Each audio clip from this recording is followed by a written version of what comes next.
ആരെങ്കിലും ഒരു അടിമപ്പെണ്ണിനെ തരുമോ എന്ന് നിങ്ങൾ ചോദിക്കുമോ? നിങ്ങളുടെ കൈ കണ്ടില്ലേ ഫാത്തിമ, എനിക്ക് ബാക്ക് പെയിനുമായില്ലേ മോളെ, സഹായിക്കാൻ ആരെങ്കിലും വീട്ടിൽ അത്യാവശ്യമായ നേരമല്ലേ, ഒന്ന് ചോദിക്കോ? എനിക്ക് മടിയാണെന്ന് പറഞ്ഞു. അലി തങ്ങൾ പറഞ്ഞു ഞാനും ചോദിക്കൂല, എന്നാൽ നമ്മൾ രണ്ടുപേർക്കും പോകാം. രണ്ടുപേരും ചെന്ന് നോക്കി. അള്ളാഹുവിന്റെ റസൂലിന്റെ മുമ്പിലേക്ക് എത്തിയപ്പോ അവിടെ മറ്റാരോ നബി ഒരുപാട് വർത്തമാനം പറയുന്ന ഒരാൾ അവിടെ വന്നിരിക്കുന്നുണ്ട്. വർത്തമാനം നിർത്തുന്നില്ല. ഇവർക്കൊന്നും പറയാൻ കഴിഞ്ഞതുമില്ല. അവർ തിരിച്ചു പോന്നു. അല്ലാഹുവിന്റെ റസൂൽ ആ വീട്ടിലേക്ക് രാത്രി സമയം തിരിച്ചു വന്നിട്ട് മോളോട് ചോദിച്ചു, അലിയേ, മോനോട് അലിയേ, മോളോട് ഫാത്തിമ, എന്തേ നിങ്ങൾ വരാൻ കാരണം? എന്തായിരുന്നു പ്രശ്നം? നബി തങ്ങൾ രണ്ടുപേരുടെയും നടുവിലിരുന്നു.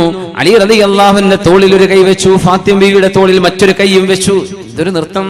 അമ്മോശനാണ് വന്നിരിക്കുന്നത്, തന്റെ ഭാര്യയുടെ ഉപ്പയാണ് വന്നിരിക്കുന്നത്. റസൂലുള്ളാഹി സ്വല്ലല്ലാഹു അലൈഹി വസല്ലം ഒന്നുമില്ല നബിയേ, ഫാത്തിമ ബീവിയുടെ കൈ കണ്ടില്ലേ, അതിന് പരിഹാരമുണ്ടോ എന്ന് ചോദിക്കാൻ വന്നതാണ്. എനിക്ക് ബാക്കിന് പെയിൻ ഉണ്ട് നബിയെ, പരിഹാരമുണ്ടോ എന്ന് ചോദിക്കാൻ വന്നതാ. എന്ത് പരിഹാരം? ഹുനൈനിൽ കിട്ടിയ ആയിരക്കണക്കിന് അടിമകളിലും യുദ്ധസാമഗ്രികളിലും ഒരടിമ പെണ്ണിനെ ഞങ്ങളുടെ വീട്ടിലേക്ക് സഹായത്തിന് ഒരു വേലക്കാരിയായി കിട്ടുമോ? അതാണോ വിഷയം? മോളെ ഫാത്തിമ, മോനെ അലിയേ, നിങ്ങൾ രണ്ടുപേർക്കും ഇതിനേക്കാളും ഖൈറായത് ഞാൻ പഠിപ്പിച്ചു തരട്ടെയോ? അത് നിങ്ങൾക്ക് വേണ്ട, അത് മുസ്ലിമീങ്ങളിലെ പാവപ്പെട്ടവർക്ക് കൊടുക്കാൻ വേണ്ടി വെച്ചതാണ്. എന്റെ കുടുംബത്തിന് അത് എടുക്കാൻ പാടില്ല. മോളെ, മോൾക്കത് വേണ്ട. അലിയേ, നിങ്ങൾക്കത് വേണ്ട.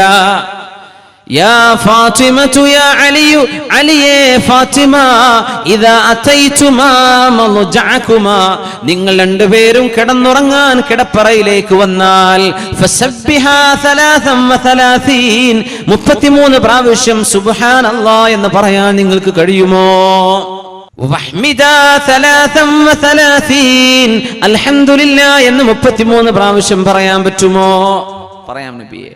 34 പ്രാവശ്യം അല്ലാഹു അക്ബറും. നിസ്കാരത്തിന് ശേഷം ചൊല്ലില്ലേ 33 സുബ്ഹാനല്ലാഹ്, 33 അൽഹംദുലില്ലാഹ്. പക്ഷേ നിസ്കാരത്തിന് 33 അല്ലാഹു അക്ബറാണ്. ഉറങ്ങാൻ കിടക്കുമ്പോൾ 34 തവണ അല്ലാഹു അക്ബർ. ഇത് നിങ്ങൾക്ക് ചൊല്ലിക്കിടന്നാൽ നിങ്ങളുടെ വിഷമം അല്ലാഹു തീർത്തു തരും, നിങ്ങളുടെ ക്ഷീണം അല്ലാഹു അകറ്റിത്തരും.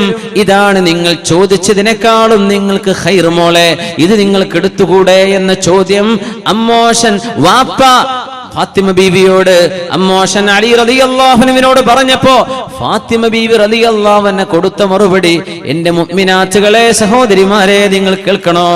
റളീതു ബിറസൂലില്ലാഹി, റളീതു ബിറസൂലില്ലാഹി ഖിസ്മതൻ വഹല്ലാ, എന്റെ ഓഹരി അല്ലാഹുവിന്റെ റസൂൽ മതി, എനിക്ക് ഓഹരി അല്ലാഹുവിന്റെ ദൂതർ മതി, എനിക്കിതിന് പൊരുത്തമാണ് നബിയേ, പൊരുത്തമാണ് ഉപ്പ, എനിക്ക് ഞാൻ സഹിച്ചുകൊള്ളാം ഉപ്പ, ഇതെനിക്ക് പൊരുത്തമാണ്.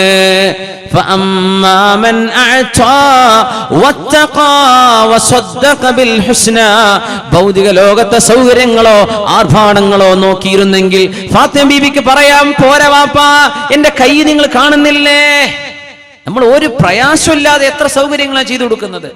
പ്രയാസമുണ്ടായിരിക്കെ അള്ളാഹുവിന്റെ റസൂലിന്റെ കുടുംബത്തിലൊരു വിഷയം വന്നപ്പോൾ ആ പൊന്നുമോൾ എന്റെ കരളിന്റെ കഷ്ണമാണെന്ന് നബി തങ്ങൾ പറഞ്ഞ മോളാണ് ഫാത്തിമ റളിയല്ലാഹു അൻഹ. എനിക്ക് പൊരുത്തമാണ് നബിയേ, എനിക്ക് പൊരുത്തമായി നബിയേ, ഞങ്ങൾ അത് ചെയ്യാമെന്ന് വാക്ക് കൊടുത്തു മടങ്ങിയ ഫാത്തിമ റളിയല്ലാഹു അൻഹ. അലി തങ്ങൾ പറയുമായിരുന്നു, ഞാനും ഫാത്തിമയും പിന്നെ മരണം വരെ ഈ ദിക്റുകൾ ചൊല്ലാൻ മറന്നുപോയിട്ടില്ല. എത്ര ക്ഷീണിച്ചാലും കടന്നുറങ്ങാൻ ചെന്നാൽ ആണിനും പെണ്ണിനും ചൊല്ലാൻ പറ്റും. ജോലി കഴിഞ്ഞ് വരുന്ന ആളുകൾ, അധ്വാനിച്ച് വീട്ടിൽ ഒരുപാട് അധ്വാനിക്കുന്ന പെണ്ണുങ്ങൾ, എല്ലാവർക്കും അധ്വാനം ഉണ്ടെങ്കിലും ഇല്ലെങ്കിലും ഈ ദിക്ർ സുന്നത്ത. എങ്ങനെ? കിടന്നുറങ്ങുമ്പോ സുബ്ഹാനല്ലാഹ് 33, അൽഹംദുലില്ലാഹ് 33, അല്ലാഹു അക്ബർ 34. അതങ്ങ് ചെല്ലുന്നതിന് എണ്ണം പിടിച്ചു പോയപ്പോ അങ്ങ് ഉറങ്ങിപ്പോയി എന്ന് വിചാരിക്കുക. നേരം പുലരുന്നത് വരെ ചൊല്ലിയ കൂലിയും കിട്ടും. മാഷാ അല്ലാഹ്. അള്ളാഹ്ക്ക് വേണ്ടി ഞാൻ സ്വീകരിച്ചു, അള്ളാഹുവിനെ വേണ്ടി ഞാൻ ഏറ്റെടുത്തു. റദീതു ബിറസൂലില്ലാഹി ഖിസ്മതൻ വഹല്ലാ. എന്തേ ഇത് ചെയ്യാൻ കാരണം?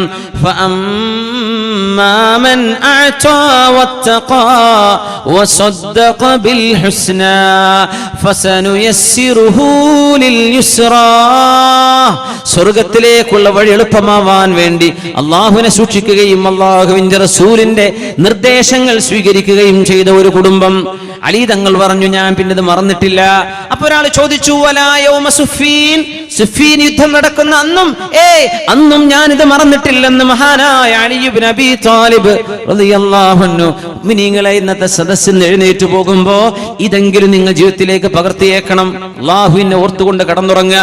ടി വി ഇങ്ങനെ നോക്കിയിട്ട് സിനിമ കണ്ടിട്ട് റിമോട്ടും കൈ പിടിച്ചിട്ട് കിടന്നുറങ്ങിയാൽ ആ കിടന്നുറക്കം ഇന്നമൽ അഅമാലു ബിഖവാതീമിഹാ, നിങ്ങൾ ഉറങ്ങുന്ന സമയത്ത് അവസാനമായി കണ്ടതെന്താണോ, നിങ്ങൾ അവസാനമായി ചിന്തിച്ചതെന്താണോ അതനുസരിച്ചാണ് നാളെ പരലോകത്തേക്ക് അല്ലാഹു പുനർജന്മം നൽകുക.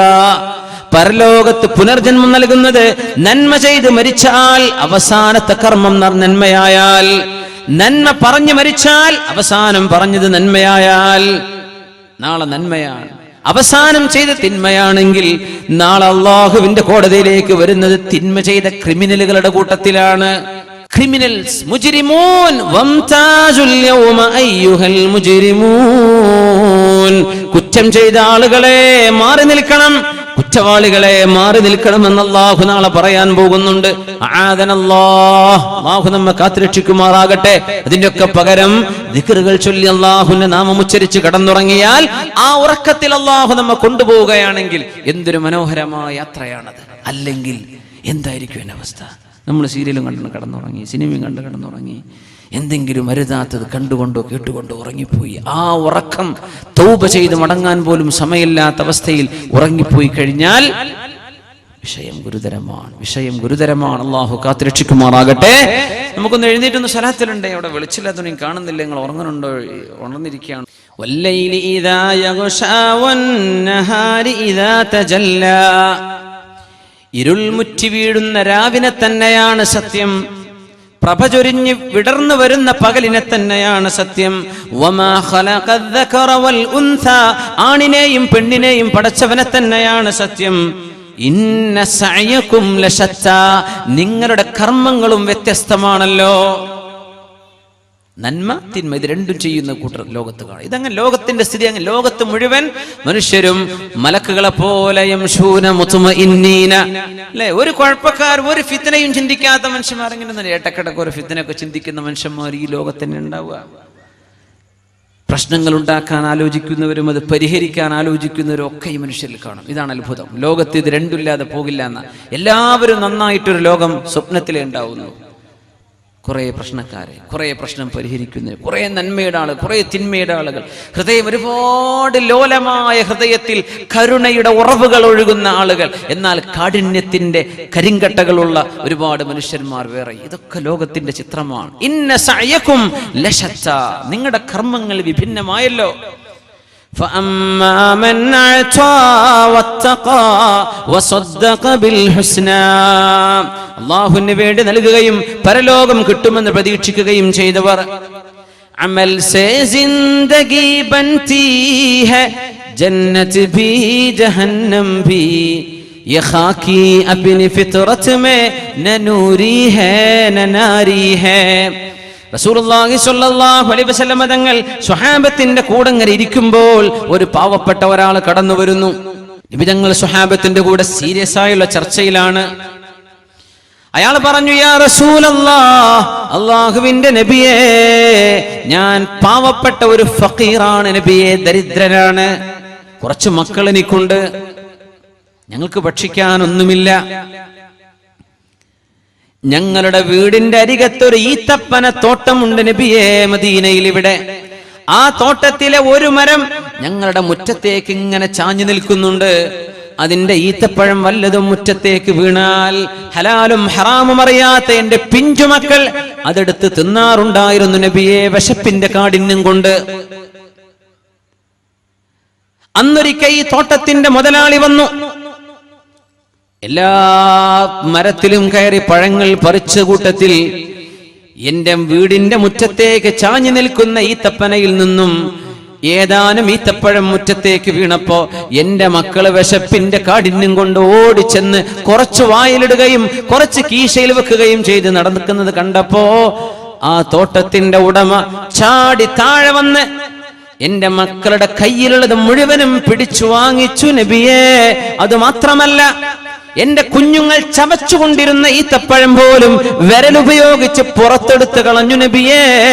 ഇത് കണ്ടിട്ട് എനിക്ക് സഹിക്കാൻ കഴിയാതെ വിഷമിച്ചപ്പോൾ അങ്ങയുടെ തിരുമുഖം കണ്ട് ഒന്ന് ആശ്വാസം കിട്ടാൻ വന്നതാണ് നബിയേ.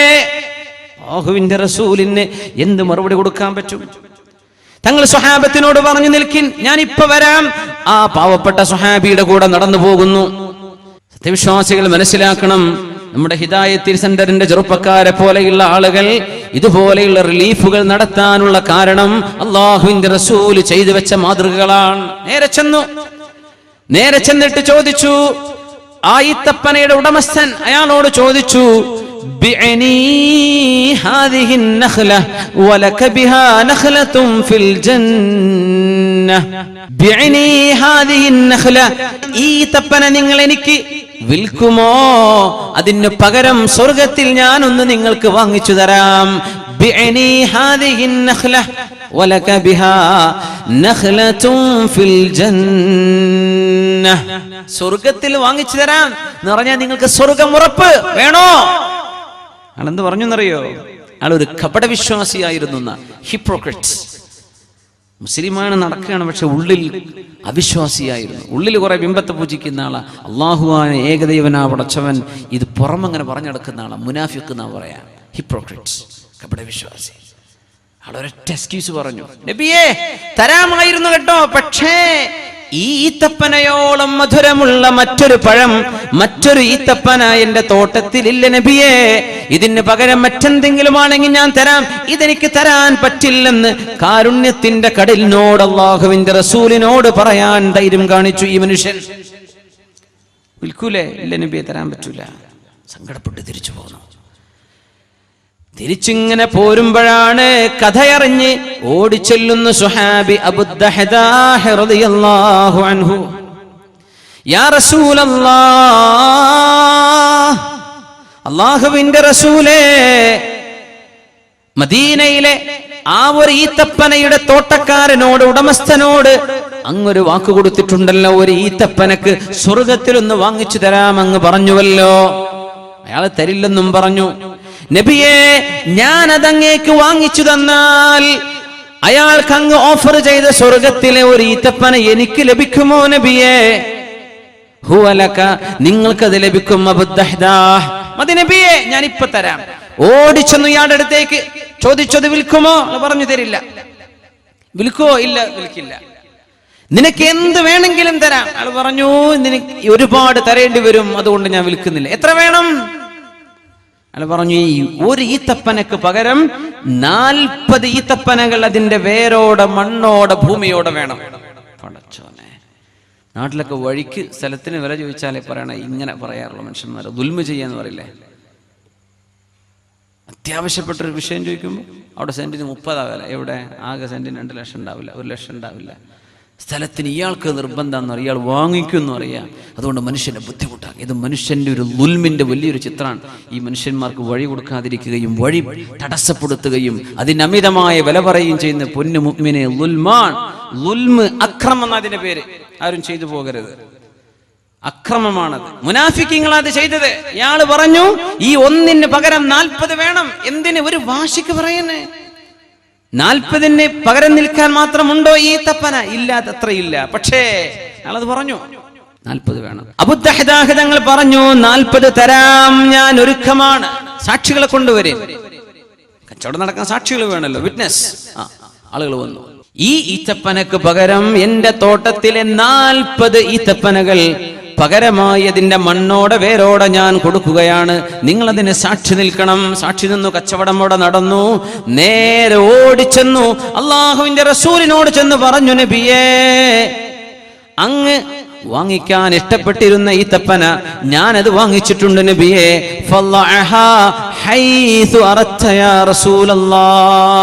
അങ്ങേക്ക് എന്ത് വേണമെങ്കിലും ചെയ്തോളൂ നബിയെ, ഞാനത് വാങ്ങിച്ചു തന്നിട്ടുണ്ട്. 40 എണ്ണം പകരം വേണമെന്ന് ചോദിച്ചു, ഞാൻ കൊടുത്തിട്ടുണ്ട് നബിയെ, 40 എണ്ണം കൊടുത്തു പകരം.